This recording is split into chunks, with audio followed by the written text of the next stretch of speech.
तर आज मी तुम्हाला 38 साईजची लांब बाई कटिंग करून दाखवणार आहे अगदी सोप्या पद्धतीत. व्हिडिओ फक्त शेवटपर्यंत बघा. ही विदाउट अस्तरची बाई आहे.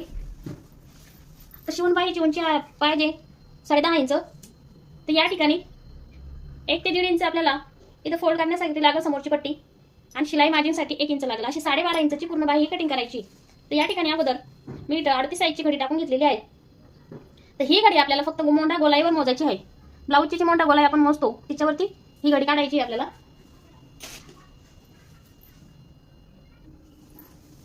समजा आता हा ब्लाऊज आहे, याची पूर्ण मोंढा गोलाई मोजून घ्यायची. किती इथं अशी मोंढा गोलाई मोजून घ्यायची आणि त्यामध्ये काखेपर्यंत शोल्डर पासून ते काखेपर्यंत मोंढा गोलाई मोजून घ्यायची.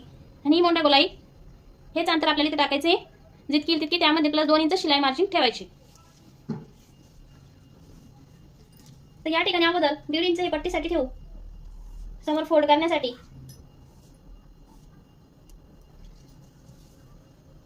रुंदीचा माप घ्यायचा आहे.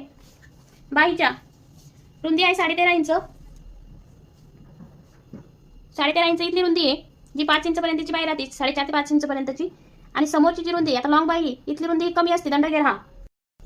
तर 11 इंचची ही रुंदी आहे. तर 11चा हाफ होतो 5.5 इंच. 1.5 इंचावरती शिलाई मार्जिन ठेवू समोरच्या साईडला. इकडे थोडासा तिरपसा शेप द्यायचा आहे, कारण ज्यावेळेस आपण फोल्ड करतो तो भाग हा बरोबर येतो, त्यामुळे.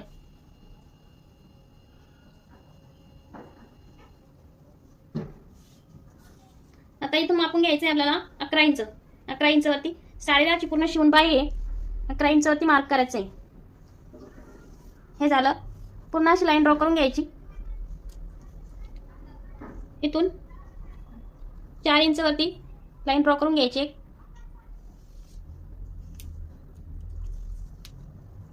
इथला हाफ टाकायचा आपल्याला 13 इंच.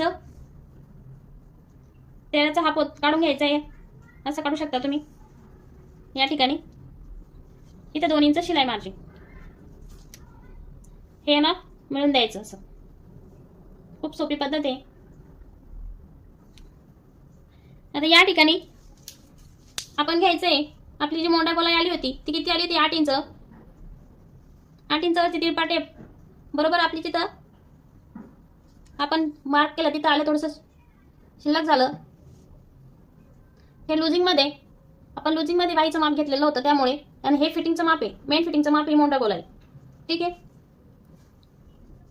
या ठिकाणी जितकं आहे तितकं ठेवून द्यायचं असं, किंवा मग असा तिरपा टेप पकडून डायरेक्ट लाईन सुद्धा ओढू शकता तुम्ही अशी, नंतर सेट द्यायचं वाटलं असतं. तर या ठिकाणी बघा इथून 3 इंच वरती असा सरळ असा मार्क करून घ्यायचा आहे. 3 इंच पासून असा गोल आकार द्यायचा आहे.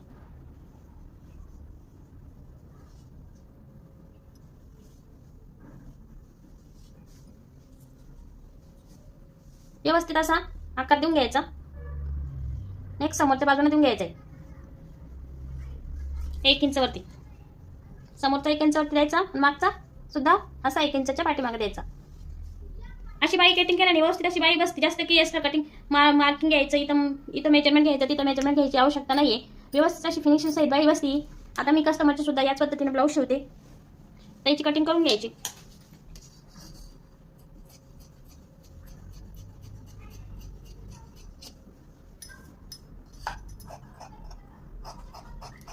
ही कटिंग इथपर्यंत करायची, अशी इकडे ठेवायची, म्हणजे एक्स्ट्राचा कपडा थोडासा ठेवायचा आहे.